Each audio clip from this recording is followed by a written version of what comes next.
Hey. Welcome to another stream of the Kyle Petty Show. I am your pal, Kyle Petty, and I'm here with a shorter stream. Shorter stream this week. I only spoke with one guest, right? We were a little lazy in this 2-week period, right? But that's okay, because I had a great conversation with Domenick Napoli, who is currently starring in School of Rock over at CAP Merrick, which doesn't close until the 26th, all right? So you got plenty of time to get down there and go see it. When I saw this man in beautiful, like Cap Syosset over in September, I said, oh my gosh, like, who the hell is this guy? Like, so massively talented. I was really excited that he actually said yes to come on the podcast. So I'll be sharing a little bit of my conversation with him later in this stream, and you can catch the full conversation, of course, on my website at 10 p.m. later this evening. But I do have a few other things to get into, and that we shall. So let's get into it.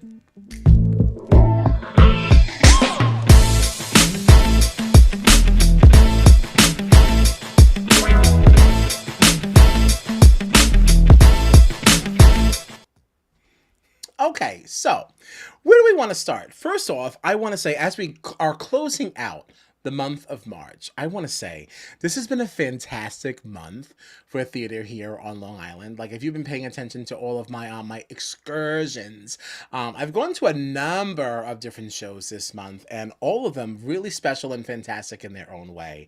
You know, I think I mentioned before that I saw I Do over at Hampton Theater Company. Absolutely fantastic. Such a different type of show. Loved it.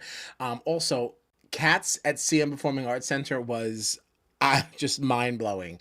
Like, I have never seen dancing like that on stage before. Like, I mean, just absolutely beautiful. So again, kudos to director and choreographer Jojo Manasi. Of course, Theater 3 just closed Godspell, which is a beautiful, like, just heartwarming production, like, really very well done. So congratulations to everyone there that were involved in that one. And on Saturday, I was fortunate enough to be in the audience for opening night of Jagged Little Pill over at Smithtown Performing Arts Center. And this one really knocked my socks off, okay? Like, this was easily the best thing I've ever seen at Smithtown. And obviously, like, top 3, top 5. No, top 5 is too low. Top 3, for sure, best productions I've seen on Long Island to date.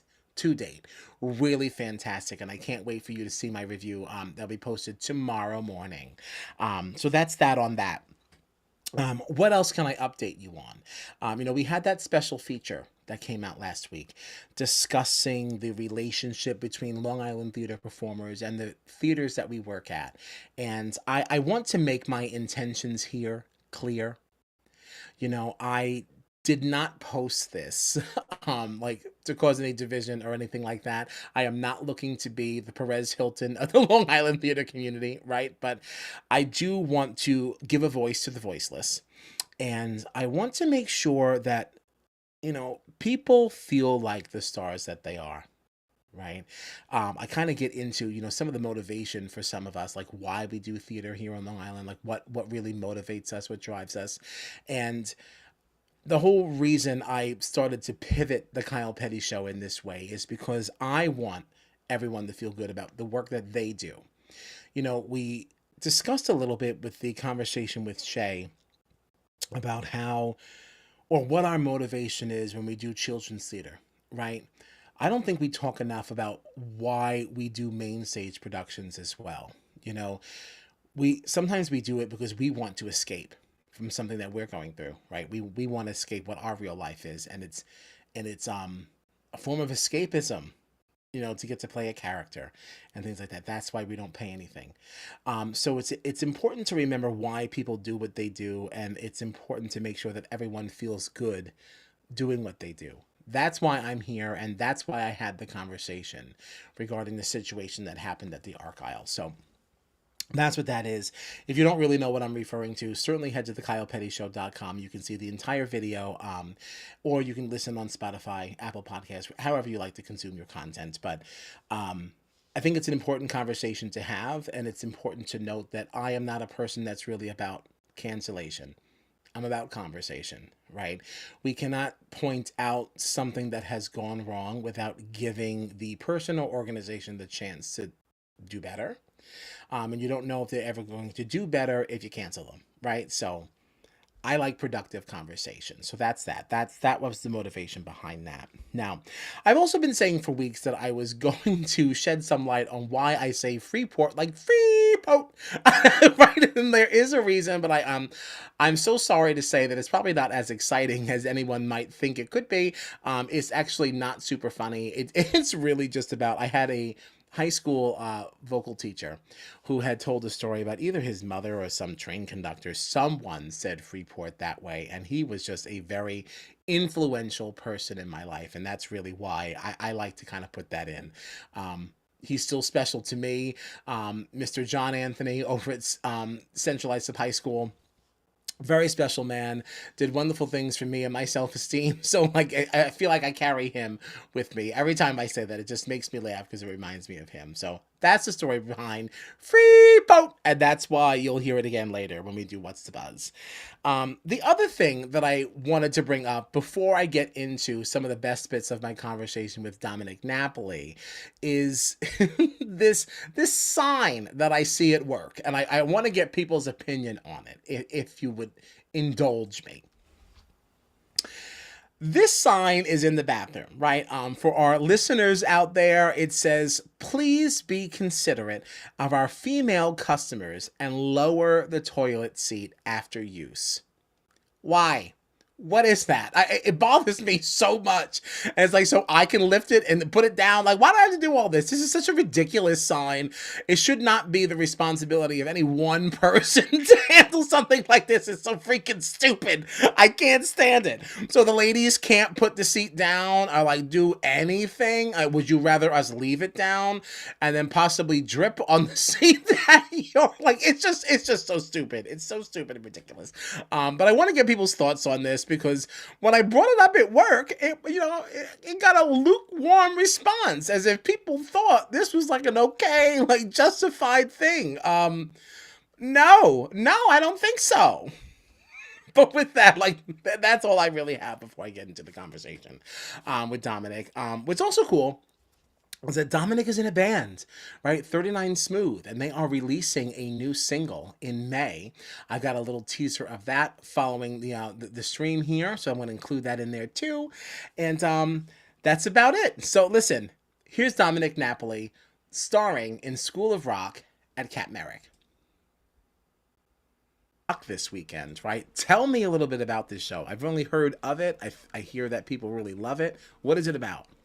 So have you seen the movie at all? No. With Jack Black? All right. So how to break this down without spoiling it is a little tricky. Okay. All right. So the character I play is Dewey Finn. So the beginning of the show, he wants to be he's wannabe rock star. And he's living with his friend from his old band, and he doesn't pay rent, and he's just like a low life loser. And he gets threatened to be kicked out unless he pays rent.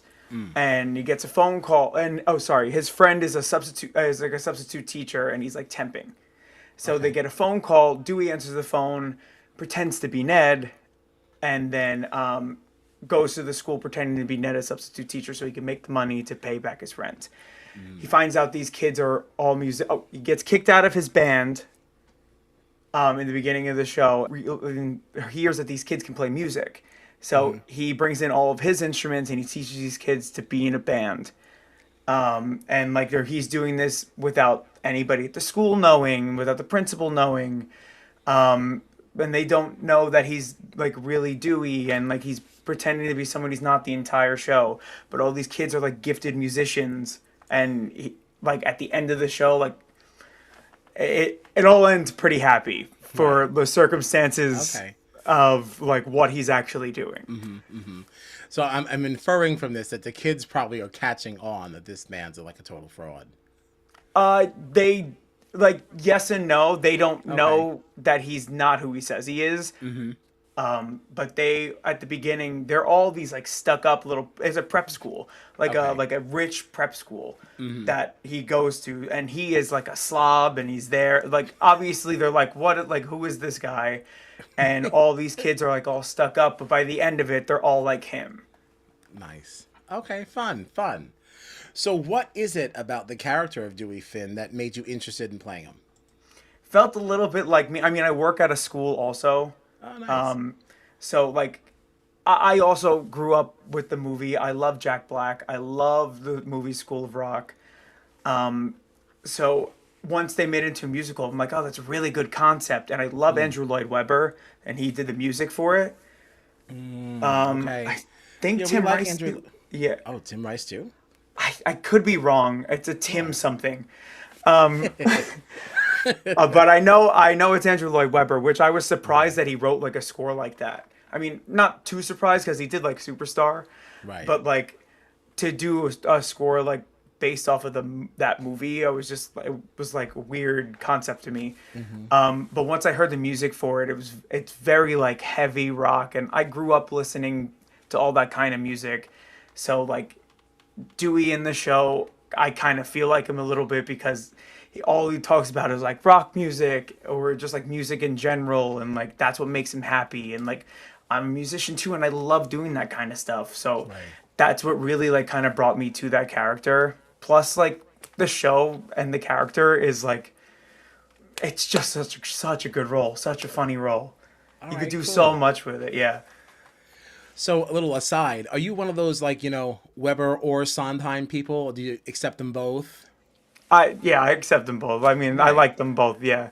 I think it's ridiculous to put them up against each other because what they do is so absolutely different. Like, how do you Yeah. even like really compare the two, right? It's like, no, I won't have the apple juice because I only like oranges, and it's like, no, they can both exist in this world. Like, yeah, Yeah, they're two completely different composers. Like, yeah, you can't really compare. All right, so what has been one of your biggest challenges so far during this rehearsal process?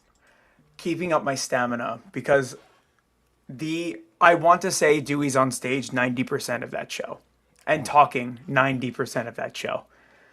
So like both physically and like vocally, keeping up my stamina is like one of the biggest challenges I've been having.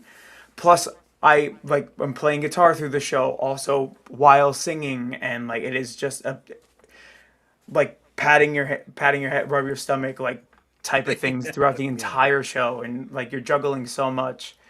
And a lot of the scenes, like the way they start, sometimes just start exactly like a scene that happens later on. So it's like, oh, where are we now? Like, it is just a matter of staying like healthy vocally, physically, and like just keeping up my stamina because running around like that and like running this show back to back, especially like we're in tech right now, like yeah, that's it always is, hard. yeah, it's just keeping that up through the entire week, the entire run. Even that's what Right. I've been like challenged with the most, at least with this production. And you were saying during our little pre-chat there that you're also just coming out of Rent, right? Yeah. And you're also in a band. So like, there's a lot. What do you do? So you said you work at a school. What do you actually do at the school? Are you singing there too? No, no, no. Okay. I'm a one-to-one aide in a Oh, school okay. district. Yeah. All right. All right. Well, exhausting in itself though. Yeah. That's exhausting too. Right. Right. But okay. Yeah. You got a lot up against you. You got a lot up against you. Um, what's been the most rewarding part so far? Or the most fun part maybe about playing Dewey? I think the most rewarding part is like about the bond that I made with those kids. Like at least we have two different casts of kids, and like some are tripled, some are doubled, but like a lot of them, especially the kids in the actual band. I'm also assistant directing School of Rock. Oh, wow. Yeah, on top of everything else. Yeah. So I was tasked with the kids that play in the band. We were actually having like band rehearsals and going because they're actually playing live. So like there was a girl that just started playing bass, I think maybe a month before or like a couple weeks before we cast her in the show. And I was teaching her, and now she's like playing on her own. Like I had like full lessons with her, and like now she like that to me is like really rewarding, and like having all these kids like playing live, like instruments they've never played before. They never played like as a group in front of people before, and like they just played in the safety of their own homes. So like having that and like teaching them that, and they're all killing it too. Yeah. Like it, so that's the whole nature of the show. Like feels like I'm for real, like Dewey Finn in real life, because he's teaching these kids how to play these instruments. So like that is like one of the most rewarding things I've gotten out of this like show so far, and that bond that I've made with all the like children in that classroom. Yeah, that's great. Because that's also going to extend once you actually open, right? Because now you're actually going to get to be a part of their first like public experience, like performing. Yeah, that's like the gift that we'll keep giving. That's really Yeah. cool. Yeah, that's awesome. That's a really nice extra layer to the experience that most people, wouldn't really have. Yeah. What's your favorite moment in the show that you're not a part of? Okay, so there's two reasons for this. Okay. A, because it's my first time off stage and like I get to chill for a second. B, it's the song "If Only You Would Listen." It's all the kids like singing about like I wish my parents would like listen to me about like I want what I want to do, and like it is one of the most like touching songs in the show, and I have no reason or no clue why it makes me well up with tears and cry every single time. I could literally just be like sitting on my phone, I hear the song, I'm like crying.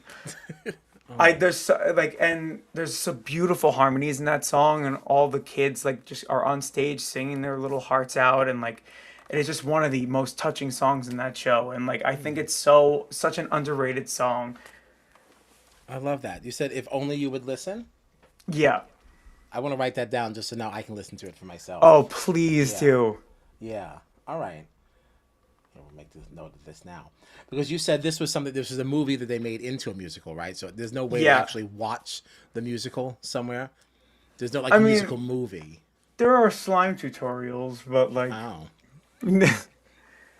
Yeah, that's on the side. It's on the side. All right. We'll look around. We'll look around. they're just people making slime about School of Rock. Just it's All right. Yeah, I'll have to take a look. I'm interested in that now. Nice. Child, as your favorite big back brother, I can absolutely tell you that we did not get to be this size by eating bad food. And when I'm looking for good chicken, there's only one place that I'm going, and that's Hot Chicken Mama over in Blue Point. Yes, ma'am? Yes, ma'am. Who opens up a small business in the middle of a pandemic and is still standing to talk about it over 5 years later? Okay? The proof is in the receipts. So if you're looking for some good chicken in the form of a sandwich or a tender, I know you better be at Hot Chicken Mama. What's the buzz? Well, I can tell you what's happening. All right, so here is what is going on in Long Island Theater this weekend. All right, CM Performing Arts Center is continuing their run of Cats, but it's closing this weekend. All right, so final notice, bong, bong, bong. They're closing on Sunday the 29th. Theater 3 is dark this weekend, boo, because they just closed their fantastic production of Godspell, but they've got the 39 Steps opening on April 11th. All right, so mark your calendars.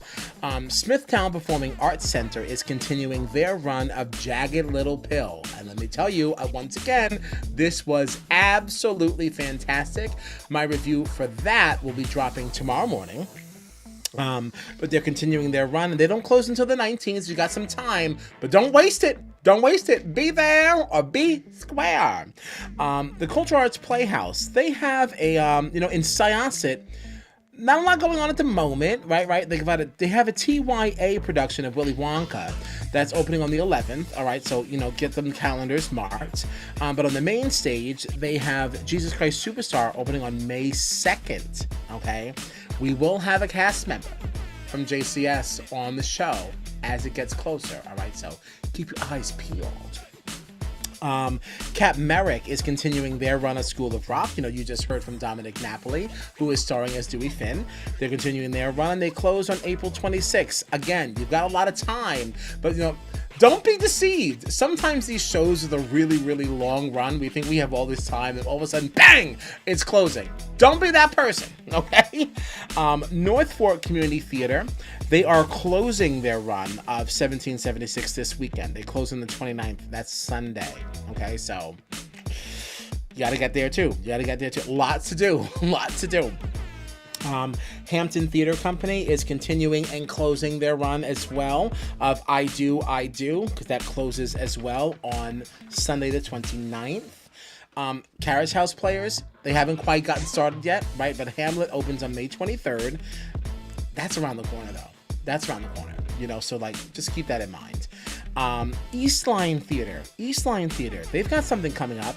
They are going to be at Baca Arts Center over in Lindenhurst, all right, with their production of Appropriate. I don't know much about it, but I'd love to know more.